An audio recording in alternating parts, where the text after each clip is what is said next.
The way I see self-abandonment, at least for myself and the people around me, a lot of it is due to the works of people-pleasing in the attempt to gain connection with others. What I mean by that is you're not really being authentic to yourself. You're doing what you think other people want you to do so you can gain connection with them, but that's not true genuine connection. It's you putting on an act, wearing a mask, and you are abandoning parts of yourself that need things, whether it's from other people or from yourself, for this connection with other people. Hi, welcome back to my channel, or welcome to my channel if you're new here. Obviously, you already know from the title, this video is all about how self-abandonment will destroy your life, and we're going to talk about how to fix that, because I was a chronic self-abandoner, and now, you know, I still do it here and there, but I'm catching myself in the moment. And even if I don't change it in the moment, at least I know now that I'm aware that I can change it in the future, or if I'm strong enough and I am ready to, I'll change it in that moment. And I feel so proud of myself when I do. First of all, if you're not aware of what self-abandonment is, don't worry, I got a little dictionary definition for you. So essentially, self-abandonment is when you reject, suppress, or ignore parts of yourself in real time. In other words, you have a need or desire you want to meet, and often on the spot, you make the decision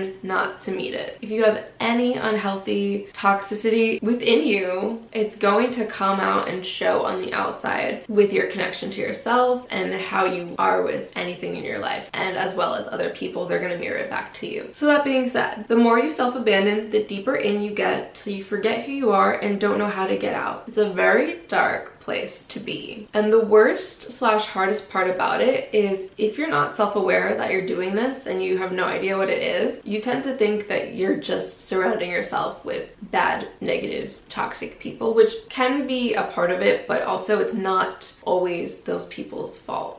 Essentially, you're looking for somebody to fix you, to save you, to help you, when you really have to fix, save, and help yourself, because you are allowing these things to happen. And you don't realize that you are in control of your life. You make decisions. Yes, people can do things to hurt you, that's for sure. But a lot of times, this is you choosing to stay in bad situations. I remember when I was with my, I don't want to use this example, but I'm gonna say it anyway. My ex would always say things like, Julia, you're not being self-aware enough. You're not realizing how you're contributing to this. You're not realizing that you're your own person and you can make your own choice. Honestly, when I heard that, I was like, what do you mean? You're being mean to me, you're doing this, you're doing that. I mean, he was. But at the same time, I was also choosing to accept it and choosing to stay in it. I was self-abandoning for the connection with him. And it sucks because, like, those toxic people in your life, you don't deserve the treatment that they're giving you, obviously. But they are mirroring back to you the way you treat you inside you. It's always there because you allow it to be there in some ways. At least like in the friendships and relationships you choose. I can't really speak necessarily on like parental and child situations because you can't choose your parents, but in the friendships, the work environments, the relationships that you choose to be in, you always get the choice to say no. You just have to realize that. And saying no could mean losing that person, which for me it was. But hey, you gotta go through it to get to the other side of it. The only way out is through. The way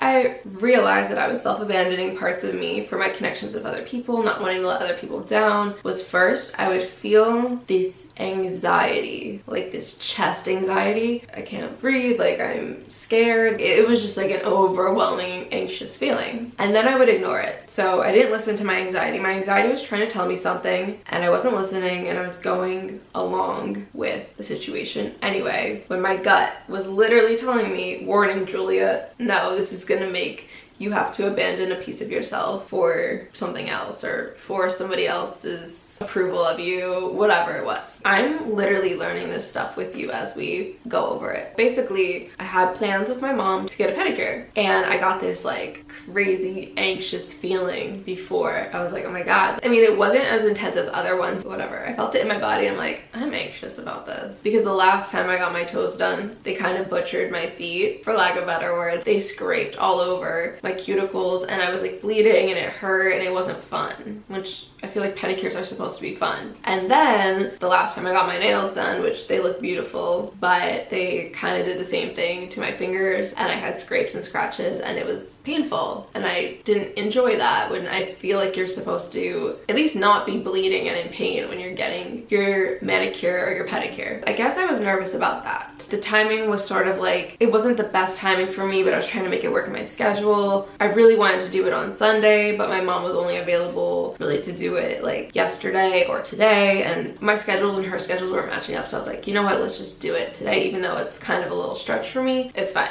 Then I go and get my toes done, and they butcher them again, even worse. I was literally bleeding from 2 toes. It was stinging and hurting, and when I showered later, my toes were hurting so bad, and when I did my workout this morning, my toes were hurting so bad. Honestly, before I even got the pedicure, I was just thinking that I would do a little pedicure break and resume come spring for pedicures when I feel like maybe things might be different and my my toes can handle it. I don't know. So I went and instantly regretted it. I guess I felt shame for not listening to my inner self on waiting a few months to do a pedicure again. And I felt a lot of regret for going against what my intuition was saying. And then after I felt the regret, I kind of felt angry. It was like a whole cycle of emotions that I had to go through because I didn't listen to my intuition and went against it. And I also didn't say anything again to the person doing my pedicure. Like, I guess I was just sitting there in my head being like, she has to know that she's hurting me. She sees that my foot is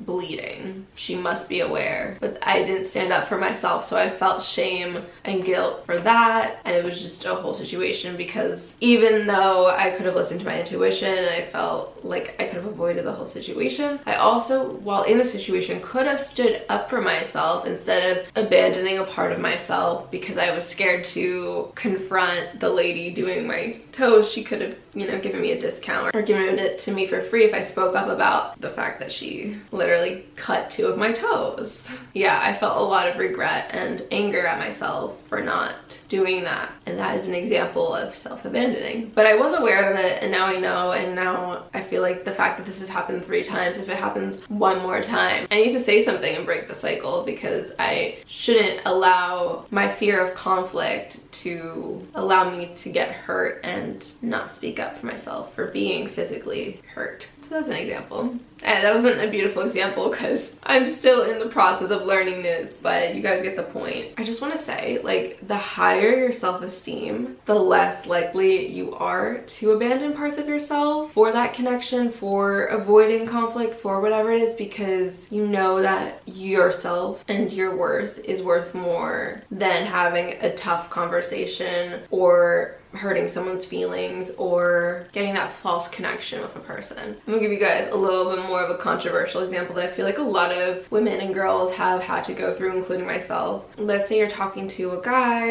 and you guys have gone on some dates, or you haven't, but you're talking whatever, and it's clearly like they want to hook up with you, and you feel like if you don't hook up with them, they're not going to continue to talk to you. So you hook up with them in hopes that they'll continue to talk to you. I feel like we've all done this at some point in our lives. Usually the feeling you feel before when you're talking to them is that anxiety. I've felt it. And then what you feel after you've already hooked up with them is shame for hooking up with them, because whether you guys continue talking or not, you kind of know deep down in the back of your mind it's partially because, or solely because, you guys hooked up. And maybe it's not, maybe it isn't. You don't really truly know the answer, but if it is, you're gonna feel shame because you know they don't really like you. And if it's not, then you're still gonna feel shame because you're like, well, I didn't need to do that because they would have still talked to me anyway. And then later on you might feel anger towards them, like if they stop talking to you or if they aren't treating you the way you want to be treated, you might feel anger towards them. But deep down, truly the anger is actually at yourself for doing something with strings attached with the intention of getting someone to like you. It's giving to get, not giving just to give. That is a prime example that I feel like most girls have felt, and I feel like there's other ways that guys probably do the same thing. Like when a guy like pays for stuff for you, not because he wants to be a provider, but because he wants to get you to hook up with him, and you don't do it, then he's gonna be angry at you, but really he should be angry at him for his intentions not being giving to give. They were giving to get. His intentions have strings attached. So it can really go either way, but ultimately you have to see the truth of it. You have to see that it's you making these decisions, and you could be saying no, you could be having boundaries and standards for yourself, but you're not doing that because you don't have self-worth, and you're making these choices to allow these people to use you or hurt you or whatever without speaking up or changing or this or that, because you're not realizing that it's you that's doing that, and you're blaming all these other people in situations and scenarios, thinking everything is happening to me, all these people are doing this stuff to me, when ultimately, no, you're just not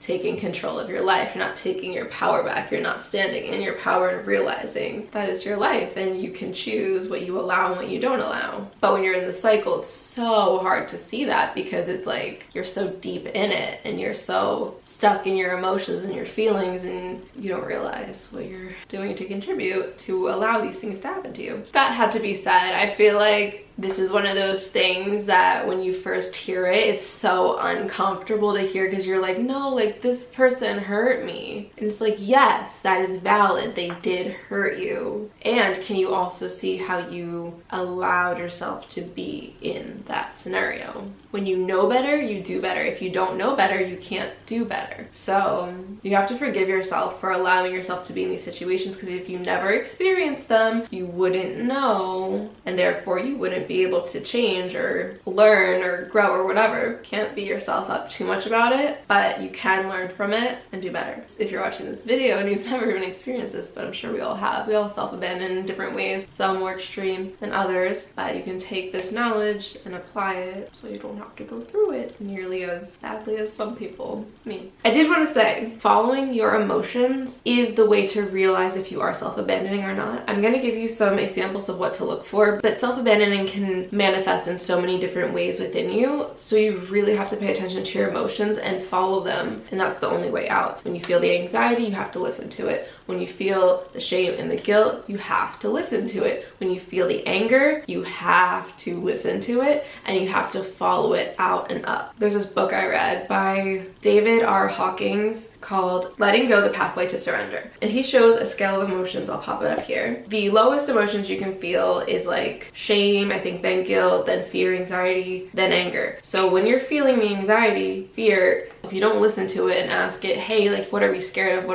What's the situation? And then honor it, you're going to end up ignoring it. And when you ignore it, that's when you drop down to the level of shame and guilt. And then after you feel the shame and guilt and you talk to it and you honor it and you understand it, that's usually when you get to the level of anger. And when you get to the anger, you have to really, really listen to it, because this is your way out of the cycle. If you listen to the anger and you honor it and you ask it, why are we angry? Like, what's really going on here? And you figure it out, and you're like, oh, it's because I didn't listen to my anxiety. It's because I ignored my anxiety. It's because I self-abandoned. That's why I feel so angry when other people are ignoring me, is because I'm ignoring me. Like, whatever it is, you know? So you listen to the anger, and that's when you're able to get to the more positive emotions like courage and pride. And that's kind of where I'm at now with a lot of things. I'm like, oh wow, I really finally have listened to my anxiety, I've listened to my anger, I've heard the shame and the guilt out, and now I can feel pride for respecting myself, or respecting all the parts of myself, and trying to come to an agreement within, as opposed to going deeper and deeper into the self-abandoning cycle. Here are some signs to look for within yourself to know if you are self-abandoning different parts of you or not, because you really need to have all your parts in alignment when you make decisions for your highest and best well-being. Can't be leaving little parts of you behind on this journey. Saying yes when you actually mean no, and not listening to what your body says. What does in here feel like? Do I really want to do that thing? And sometimes you don't know, and you really have to ask yourself multiple times, like, do I really want to do that? Does that, like, am I doing that because of this?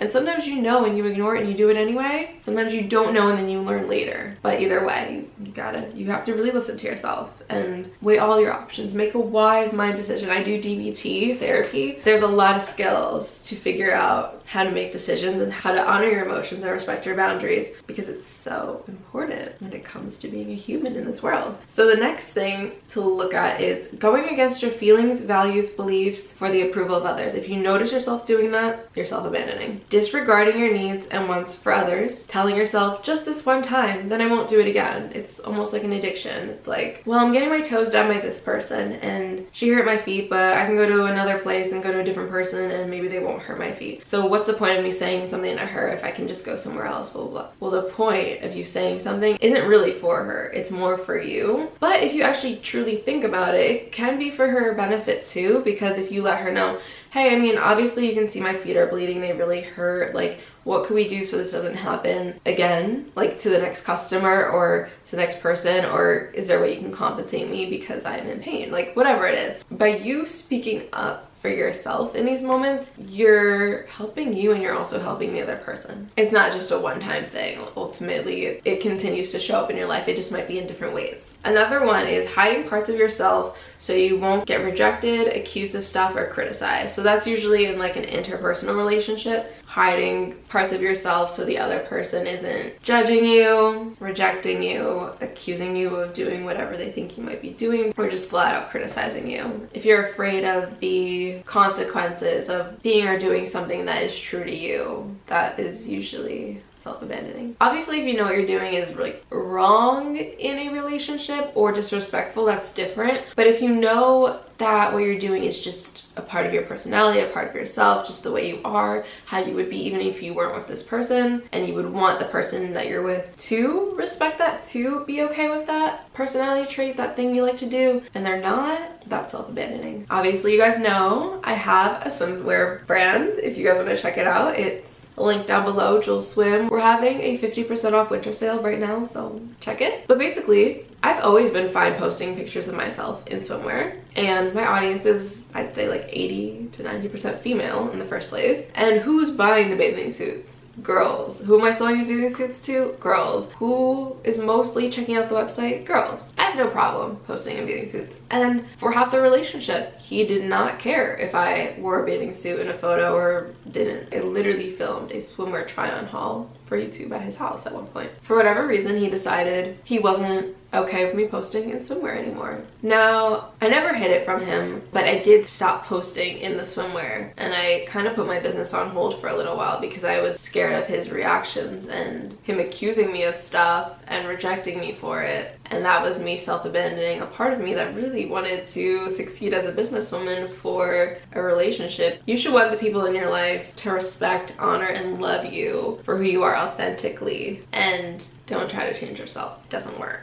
Clearly. Ultimately, self-abandoning causes you to lose trust in yourself, your intuition, and develop low self-esteem. All things that we do not want to have on this channel. We want to have high self-esteem, a strong intuition, and a deep trust in ourselves because we know what's best for us. What it looks like in relationships, at least my relationship, was not posting stuff I usually do for work because it would upset him, being scared to talk to any guys, even if they were gay, dressing differently to not attract attention, not going to see my friends out of fear, participating in acts that didn't feel good to me, begging for the bare minimum, not speaking up for myself out of fear of causing an argument, or getting ignored, or silent treatmented, or backlashing, or having to tit for tat me in some type of way, all these things. And it sucked. It hurt a lot, especially in that relationship. But what I realized was the only way out is through. You have to start listening to your emotions, validating them, and making boundaries based around your values. You really have to figure out what is important to you and write it down. Like, seriously, make a list, journal it out, figure out what is above what, because this is how you're going to figure out what you truly care about, what you need to have boundaries around, and what you're willing to allow in your life. And the standards that people need to meet to be in your life. You have to require them to meet your standards for them to be in your life. And that goes for friends, family, significant others, work things, all the above. You have to start saying no to people, situations, and things that aren't fully in alignment with those values. And as you do that more consistently, you'll slowly start to feel better and more confident in yourself, and you'll begin to trust in yourself and that you know what's best for you. And the best part about it is people won't be able to take advantage of you anymore because you won't let them. You watching this matter too much to suffer at the hands of neglectful people. Don't neglect yourself, and others won't be able to neglect you either. I love you guys so much. See you in the next video. Bye!